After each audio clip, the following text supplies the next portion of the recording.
Thank you, Senator Van. Senator Marielle Smith. Thank you, Deputy President.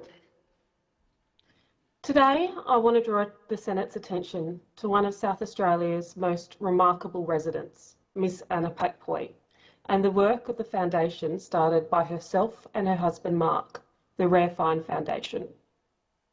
Anna and Mark have experienced a trauma that will test any human to their absolute breaking point.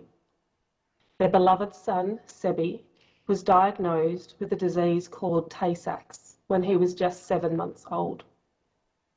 Tay-Sachs disease is a rare genetic disorder which Anna and her husband Mark had no idea they could be carriers for.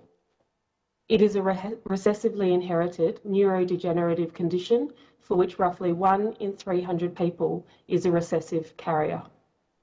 The carrier rate is higher in certain communities.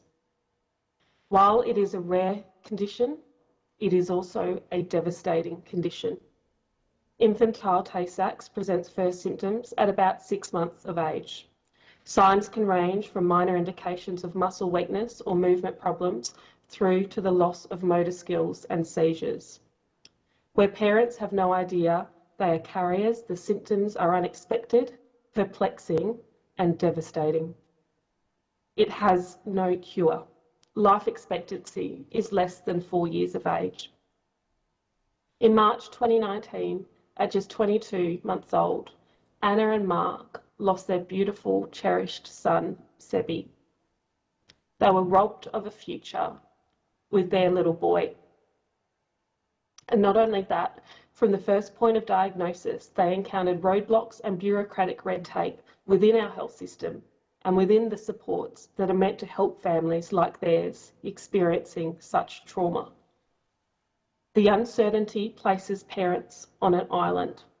The diagnosis leaves them stranded there.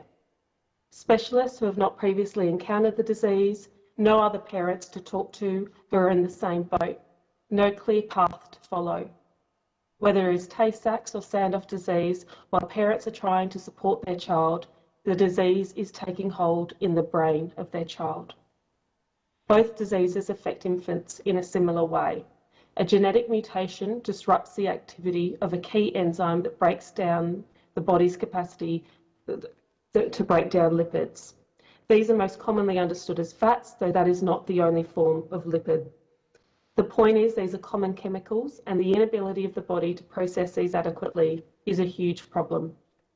Tay-Sachs and Sandoff each have different genetics and a different molecular pathway, but they both result in the build-up of lipids, specifically called gangliosides, in the nervous tissue of the brain.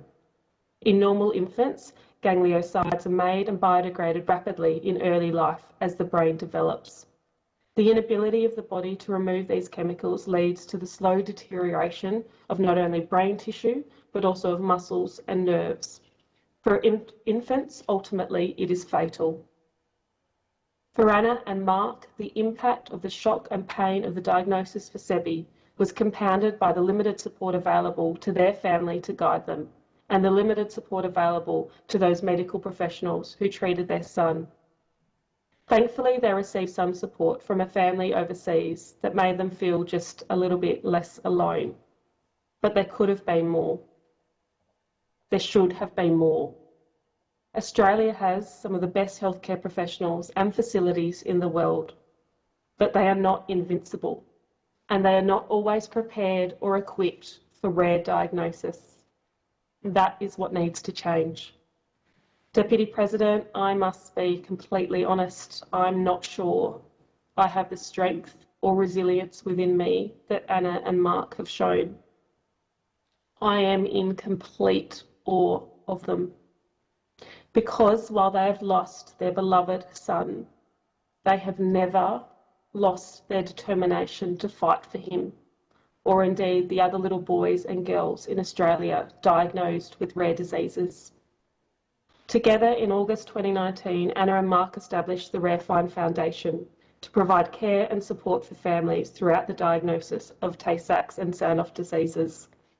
The Foundation seeks to raise awareness of the rare diseases, promote carrier screening, early diagnosis and further research. The work of increasing screening is essential because rare diseases in too many children in Australia are going unnoticed for far too long. Until now, very little attention has been brought to Tay-Sachs and Sandoff diseases, and when a diagnosis of a rare disease is made, there has been far too little support available to families to help them through such a difficult time. One thing which can help is connecting families who receive one of these diagnoses with another family who has been through the same, and that is core to the Foundation's work. Another is to raise awareness in the community about what these diseases are and how we can better support those families and children who are affected. We know that awareness plays a critical role in prevention, research, and enabling systemic change. It can also bridge the isolation that affects so many families. To this end, the Foundation has launched diagnosis support and disease information guides.